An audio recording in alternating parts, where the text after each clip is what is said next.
How's it going, everyone? Welcome back to day 2 of the New Japan Cup. I would say it's Wrestling Wednesday, but it's not Wednesday. This is awkward.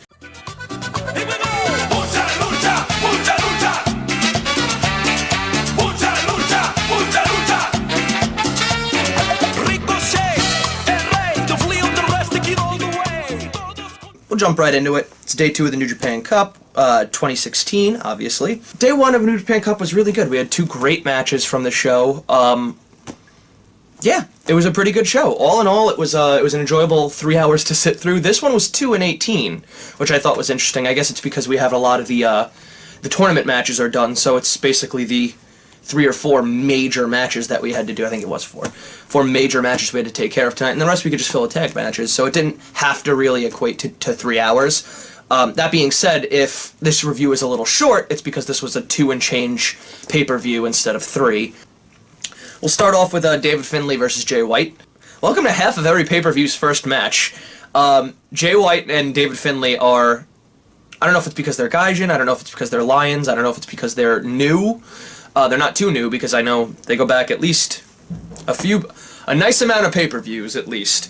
But, point is, they always start the show, whether it be David Finlay versus Jay White a million, or those two on a tag team versus another tag team, but I'd give this match an okay match, because it was what it needed to be. It was a good opener, involving these 2 men.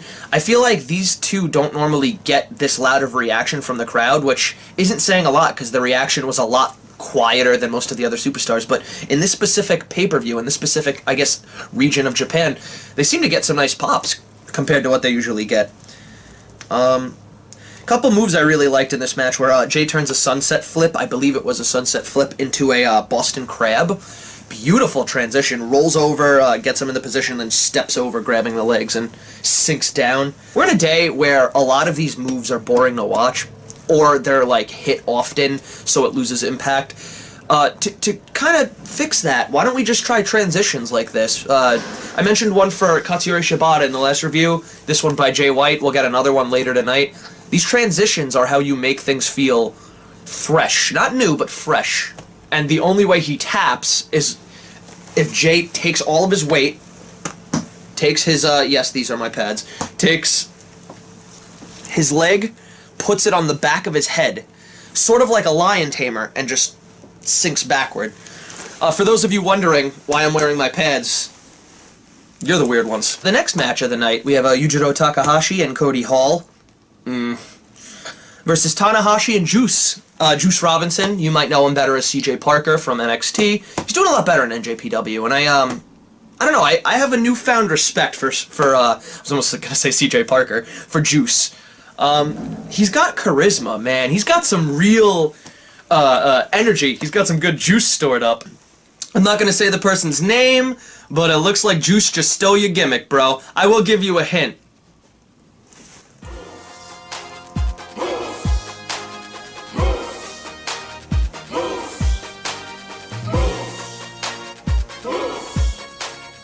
Your gimmick got stolen! Juice selling the Irish Whip, though, is gorgeous. It's just one of the nastiest. Cody, what he does right is power, especially when he yells. His yell translates to power. Whips him into the turnbuckle, hits, and not only does Juice sell, like, the turnbuckle, he flips over.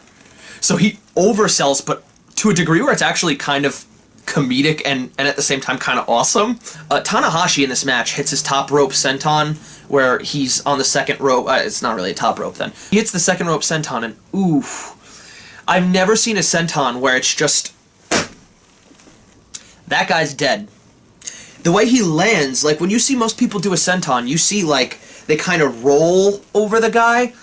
Tanahashi, none of that shit. No, none of it. Tanahashi will have none of that. You will die and you will like it.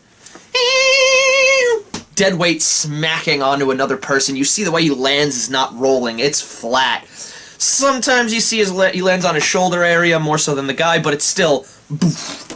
It's like squeezing the last bit of toothpaste out of a fucking toothpaste container. Cody in this match, I mentioned earlier, Cody's not one of my favorite wrestlers. He legitimately surprised me in this match. I saw him hit... He guy's laying down. He gets out of he gets onto the apron, goes between the ropes, and then puts his leg over, like kind of how he enters the ring where he springboards in the ring, but instead actually legitimately springboards into a splash on the guy in the ring. Cody Hall legitimately hit a springboard in this, and that's probably one of the first moves aside from like meaty clothesline. Yell! Run across the ring and shoulder block. Yell! My dad's finisher. Like, this was a legitimately new thing I don't think I've seen out of him, and it worked. It was a little on the sloppy side, but this is the first time I've seen him do it, so I'll excuse it. Just work on it, and you are on the right track to getting better. Hall is the one who eats the pin, obviously. I didn't really expect anyone else to. Tanahashi puts him in a Boston Crab. So you have 2 Boston Crab submission finishes. Granted, one was slightly more lion tamerish at the end, but it starts with a Boston Crab. Did you just get back from, like, fucking Boston? I don't, like, what am I missing? Whereas the David Finlay-Jay White match was just okay, I thought this was a good match. This was good. You had a nice amount of character work from Takahashi. You had Tanahashi and Juice. Juice had a nice amount of character work too, but on that, talking about sidewise. You have the Bullet Club, who had some nice character work going on, and then you had some good wrestling / character work on the other side. And just overall, it was a good match. There was nothing wrong. I don't think I've ever seen a Tanahashi match that was a bad match, or an okay match. Tanahashi usually pulls good matches, if not great matches, out of most of the people he wrestles.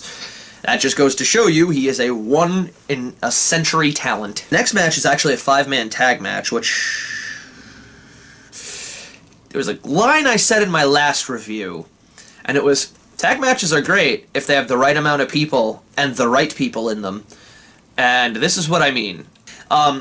This was still a good match because of the people in it, but the amount of people didn't give enough of each participant enough time to shine, if that makes sense. I know that was grammatically a nightmare. Malibu Nakanishi, Tiger Mask, Jushin Thunder Liger, Yuji Nagata, and Tenzin versus Katsuyori Shibata, Ryusuke Taguchi, Tomoaki Honma, Togi Makabe, and Kushida.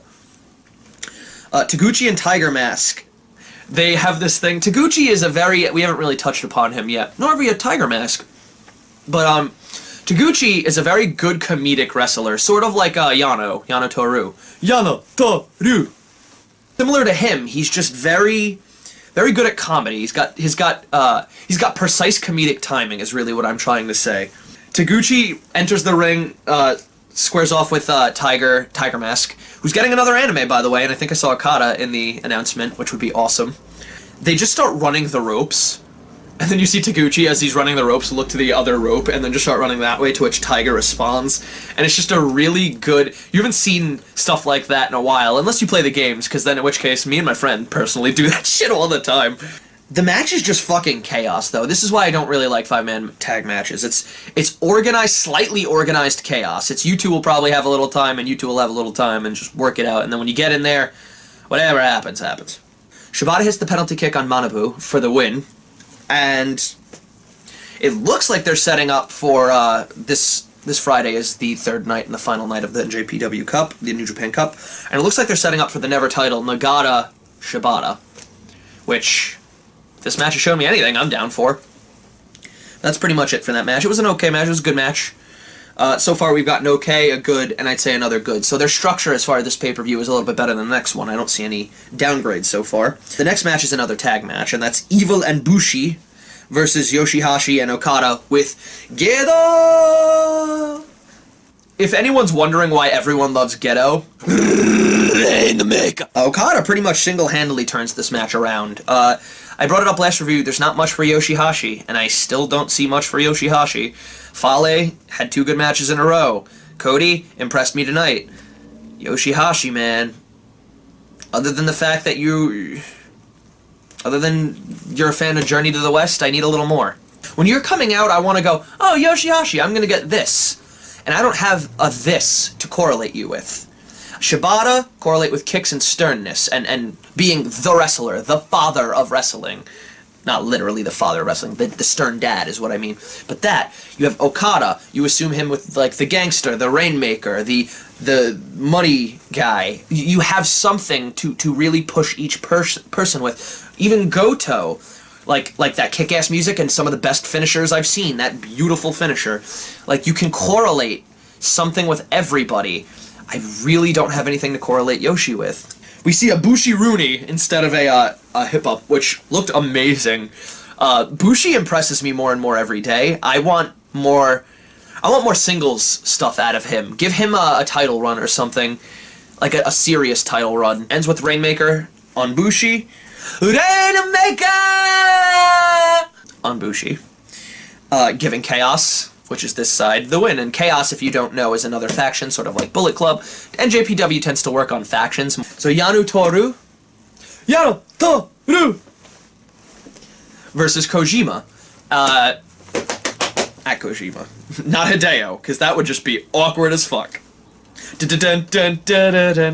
But Yano starts the match with one of my favorite bits, and Yano does a lot of bits. One of his best bits, one of my personal favorites, is the match will just be about to start. They'll either be ready to tie up, or they'll just start like circling, and they'll literally look like they're about to do anything, a slap, a tie up, a collar and elbow, anything, and you'll just see break, break, break, break, break, break, break. Kojima's smile right before these speed chops in the corner. Wonderful. I love Kojima. I think I've said it before.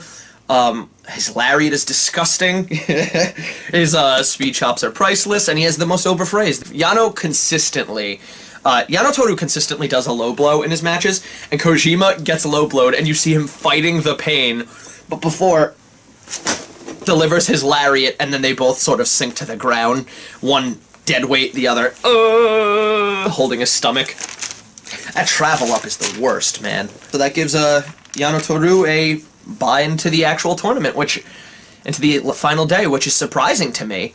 Yano Toru is not necessarily a tournament winner. If you watch the G1s, he's usually one of the guys to go out and eat the pin for someone that they need in a more advantageous position. So it's like, oh, okay, you want Tamatanga going over, you want him to fight a specific person later? It's easy. You throw him with Yano Toru. You have a nice, good comedic match, and the person will go over. No, Tamatanga versus Goto. Good match. Good match. You had Tamatanga. He looked on fire. Last review, and this is before I watched this, last review, I mentioned Tamatanga just needs a little more or something. This is it. This is it. The way he entered, the way you could just feel the energy radiating off of him. I don't know if he drank a couple Red Bulls, but do this at the beginning of every one of your matches. Whatever you did ritual-wise, keep it up. That's what I want to see out of Tonga. A lot of it was Tamatanga taking a beating on the outside of the ring, and good for this match to have the switch effect. I always like when you have one wrestler in a specific story. Say, for example, he can't get back in the ring. He's trying to find the right time. And then you have him run all the way around when Goto gets out, the classic heel move, gets in the ring, and then the entire situation is switched. And another thing that Tamatanga animalistically does, like, fucking amazingly is that corner, guys in the turnbuckle, guys in the corner, and he just, from halfway across the ring, jumps and literally, like, I mean halfway across the ring. Tamatanga's corner clothesline is just fucking awe-inspiring. It's from the middle there, and it's just the height and distance he gets on that jump is so impressive. Goto also needs to stop with that neck breaker, man. That is just not... The one he did to Nagata, just fucking stop it. Reversal after reversal, and it finally leads to a beautiful-looking gun stun. Yes, it's gun stun, and I know I said stun gun. I'm bad. I actually think that Goto going over, the way he does it, him actually going over, it was a bit lame.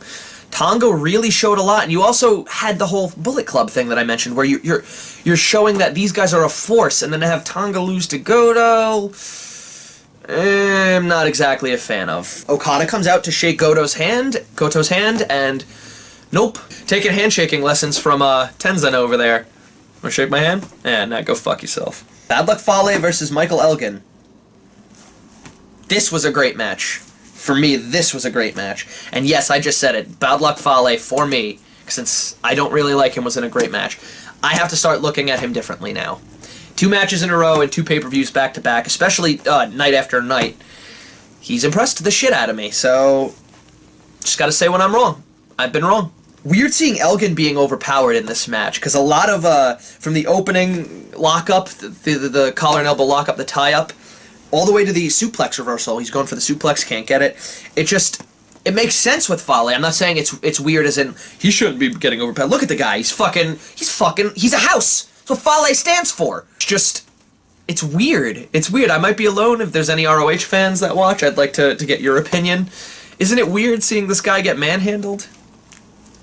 And he's coming across as a fucking warrior in this match. He's a very good underdog hero. He's got a phenomenal fighting spirit. He's the indomitable will and strength, because the next thing I see is Elgin actually hitting a fucking vertical suplex on Fale. I wrote it about, he hit a suplex on Fale. How? You see them try to do that suplex to the larger guy like Big Show or Fale. Not that Fale's Big Show size. Actually, he might be. I'm not entirely sure on that. I don't think he is. Not visually, he isn't. But you see him hit it on him. It always kind of like, it feels like it's the bigger guy helping a lot. You don't see them up for the right amount of time. It's just kind of like the guy flips and the other guy's holding him.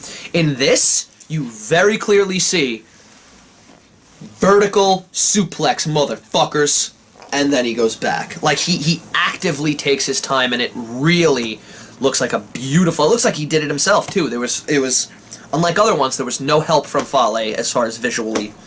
Ref refuses to count Fale's cocky heel single foot pin, and he's done it before.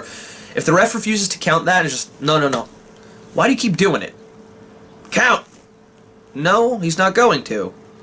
Fucking find another cocky pin. Like, I don't... That being said, I'm going to go to Fale's side here. That was me playing devil's advocate. That being said, I'm going to go to Fale's side for a minute here and go, why do we not count that? For the win, Elgin hits an actual powerbomb on Fale. Yeah, he set it up. Similar to the Muscle Buster, he sets it up from the top rope and powerbomb.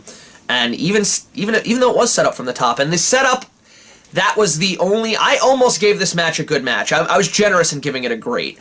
The reason why I gave it a great is because Elgin looked fucking like a millionaire in this, and Fale did what he needed to do. The reason why it's almost good is because there was some... I don't want to call them botches, I'll call them splotches. But there were some tiny little mess-ups. Fale looked like they were going to do the powerbomb spot on the top rope earlier, but Fale couldn't get his feet on the rope, but it was a little sloppy, and they had to reset, and... You know, it all worked out in the end, which is why I give it a great, but there was a moment of slowdown. But Elgin hits it for the win and makes this a great match. It really is. I really like how much they're pushing Elgin in this, and I hope that when the G1 rolls around in some months, I hope he gets a higher spot. I'd really like him to take over the Carl Anderson like finale spot where he never quite wins it, but he makes it to the finals a lot. Then you have another great match of the night. My absolute favorite, the main event. I normally don't like main events. Main events aren't normally the match of the night. In this case, I think it was. This has two great wrestlers in it. We have Naito, Tetsuya Naito, and Ishii, Tomohiro Ishii. Ishii, as I mentioned in my last review, is just match of the year candidate, back-to-back for me. Shibata and Honma. Honma last year, Shibata this year. And, yeah, he can wrestle with anybody. It does translate, unfortunately, usually to the same match of Ishii getting the shit kicked out of him, absorbing it, and then beating the shit out of you. But that's okay for me in this case, at least as of right now. We might hit a point down the line where that's too oversaturated, and I don't necessarily want to see that anymore, but as of right now, I like it. I like that you know what to expect out of him. Similar to Honma, actually, because Honma's consistently the underdog, so... You could argue maybe that's why they worked so well together. But yeah, this was a great match. Naito takes his time in the tie-up, keeps walking away just before. That was amazing. He'll literally just go, Naito starts spitting on him. He's grinding his face with his boot with the hole. He's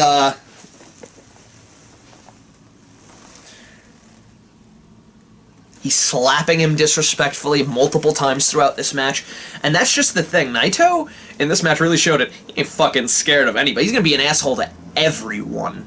Watch out, Katsuyori Shibata. Oh, wait, that happened. This guy's got balls! Ishii, while getting beat on in the corner, this was a great moment. You see Ishii spit back defiantly. He's like taking the,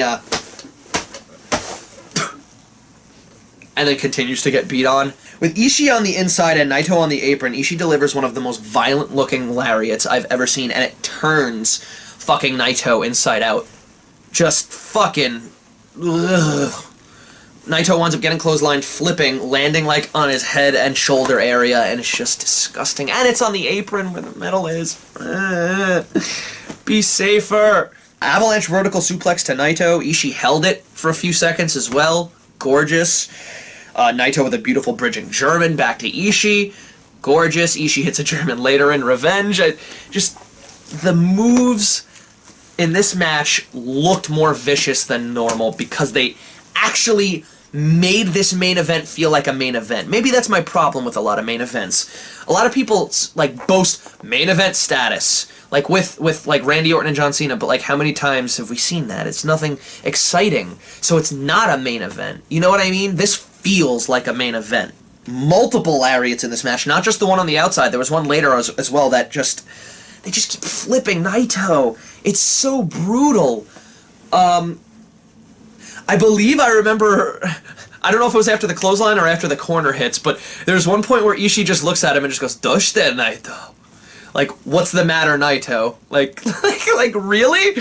What a fucking, you've been hitting me a lot. My neck hurts, but you know what hurts more right now? My pride. The dragon suplex in this match from Naito to Ishii. First of all, I don't think I don't see those a lot. You don't see a dragon suplex often, and I think I know why, but brutal in this match. I like to see them every now and then. Do not use them often. Do not make these suplex variants like suplexes or DDTs. Use them as variants or rarities because they're treats.